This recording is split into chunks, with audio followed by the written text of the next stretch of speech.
ആ കാറ്റടിച്ചാൽ നിങ്ങളുടെ വീട്ടിനകത്ത് ടെലിവിഷൻ ഓൺ ചെയ്താൽ ഒരു പരിപാടിയും കിട്ടത്തില്ല, ബ്ലാങ്ക് സ്ക്രീൻ ആയിരിക്കും, സിഗ്നൽ വരത്തില്ല. ആ കാറ്റ് ഇവിടെ അടിച്ചാൽ ഇടുക്കിക്കാർ ശ്രദ്ധിക്കണം, നിങ്ങളുടെ മൊബൈലിനകത്ത് വാട്സപ്പും കിട്ടത്തില്ല, നെറ്റും കിട്ടത്തില്ല, ഒന്നും കിട്ടത്തില്ല. മൂന്നാമത്തെ കാര്യം, ആ കാറ്റടിച്ചാൽ ഇലക്ട്രിക് വാഹനങ്ങളുടെ ബാറ്ററി ഇവിടെ അനങ്ങത്തില്ല. അതിന്റെ പേരാ സോളാർ വിൻഡ് സ്ട്രോം. കമ്മ്യൂണിക്കേഷൻ മുഴുവൻ കട്ടാകാൻ പോകുന്നു. ആകാശത്തിൽ നിന്ന് ഹൈഡ്രജന്റെ കത്തലിന്റെ പരിണാമത്തെ ഫലമായി ഭൂമിയിൽ അടിക്കാൻ പോകുന്നു സോളാർ വിൻഡ് സ്ട്രോം. ഏറ്റവും വലിയ തീക്കാറ്റ്. മൊബൈൽ അനങ്ങത്തില്ല, വീട്ടിലെ ടെലിവിഷനകത്ത് ബ്ലാങ്ക് ആയിട്ട് ഇങ്ങനെ കറങ്ങ, സിഗ്നൽ കിട്ടത്തില്ല, ടവറുകളെല്ലാം മരിക്കുന്ന കാലം, ബാറ്ററി ഉപയോഗിക്കുന്ന കാറുകളെല്ലാം മിണ്ടാതെ കിടക്കും, ചലിക്കാൻ പറ്റത്തില്ല.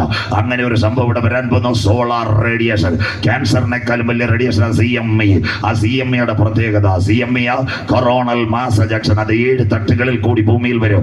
ആകാശത്തിന്റെ 7 തട്ടുകൾ. ഒന്നാമത്തെ തട്ട് സ്ട്രാറ്റോസ്ഫിയർ, രണ്ടാമത്തെ തട്ട് ഓസോൺ, 3 ട്രോപ്പോസ്ഫിയർ, 4 അയണോസ്ഫിയർ, 5 തെർമോസ്ഫിയർ,